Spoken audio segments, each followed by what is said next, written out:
दोस्तों welcome to my YouTube channel.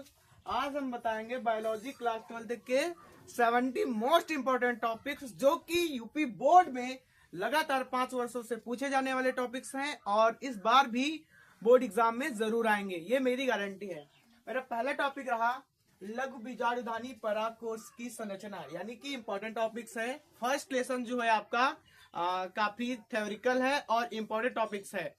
तो पहला हमारा टॉपिक क्या था, लघु बीजाणुधानी यानी परागकोश की संरचना। आपको बताना है कि लघु बीजाणुधानी क्या होती है और उसका सचित्र वर्णन करना है।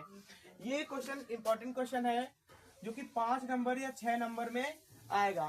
नेक्स्ट है हमारा परागकण की संरचना। हाँ भाई, परागकण को आपको बताना है कि परागकण क्या होता है, उसकी संरचना बनानी है, उसका सचित्र वर्णन करना है। इंपॉर्टेंट ये भी है, तैयार कर लेना। यानी फर्स्ट लेसन से जितने भी क्वेश्चंस आएंगे सारे इंपॉर्टेंट होंगे। आपको फर्स्ट लेसन अच्छे से कवर करना है। फर्स्ट लेसन से ज्यादातर थ्योरिकल ही आएगा। और नेक्स्ट है हमारा लघु बीजाणु जनन।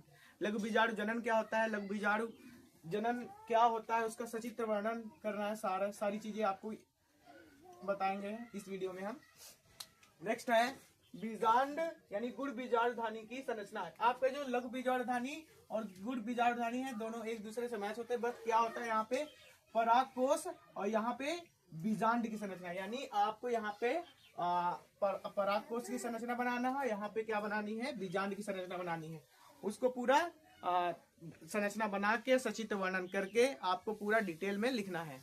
नेक्स्ट है भ्रूणपोष क्या होता है, इंपॉर्टेंट है टॉपिक्स। भ्रूणपोष क्या होता है आपको लिखना है।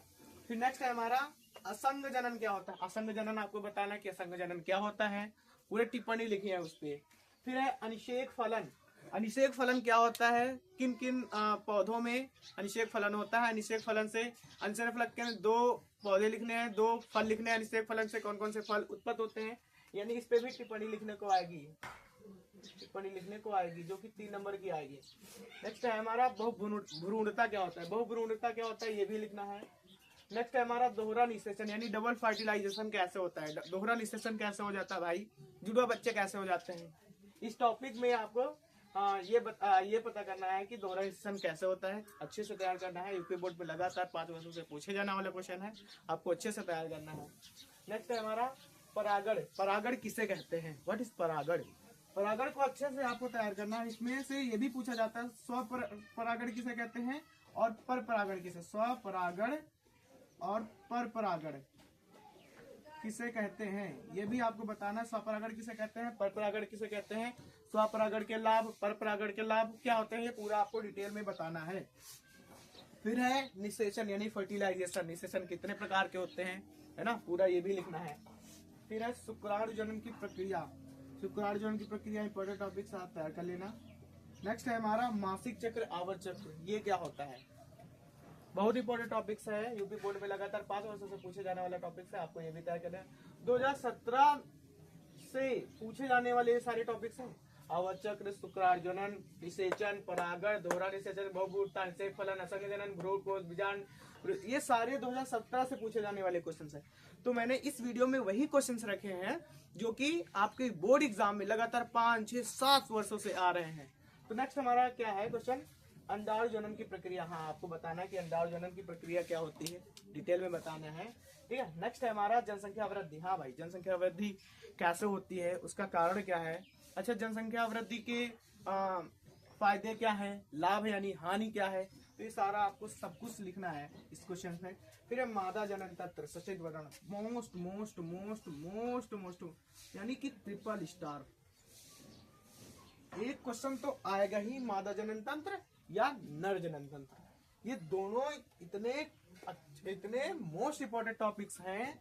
अगर आपका यूपी बोर्ड का बायोलॉजी का पेपर बनना है, अगर नर जनन तंत्र और मादा जनन तंत्र ना आए तो पेपर ही नहीं बनेगा, क्योंकि यही 2 इंपॉर्टेंट इतने इंपॉर्टेंट हैं कि ये दोनों क्वेश्चन जरूर ही रखे जाएंगे पेपर में। फिर नेक्स्ट है हमारा अपरा यानी प्लेसेंटानॉल क्या कहते हैं, प्लेसेंटानॉल के उपयोग क्या है, बच्चे को प्लेसेंटानॉल से कैसे पोषण मिलते हैं, आपको ये पूरा डिटेल में लिखना है।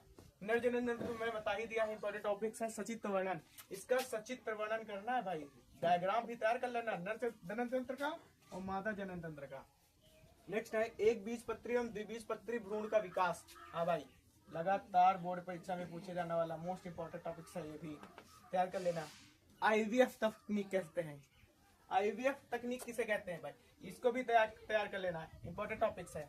फिर है उल्वेदन यानी एमनियोसेंटेसिस किसे कहते हैं, इसको भी तैयार करना, इंपॉर्टेंट टॉपिक ये भी है, बोर्ड परीक्षा में पूछे जाने वाला टॉपिक है।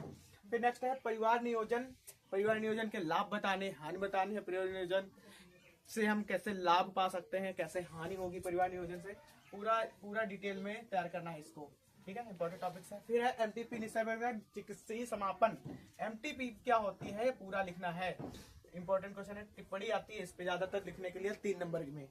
फिर है मेंडल के नियम, पेपर बन रहा है मेंडल के नियम न पूछे जाए, ऐसा हो ही नहीं सकता बायोलॉजी के पेपर में। फिर नेक्स्ट है सह प्रभाविता किसे कहते हैं, अभी पूरा डिटेल में बताना है आपको, सह प्रभाविता किसे कहते हैं, ठीक है।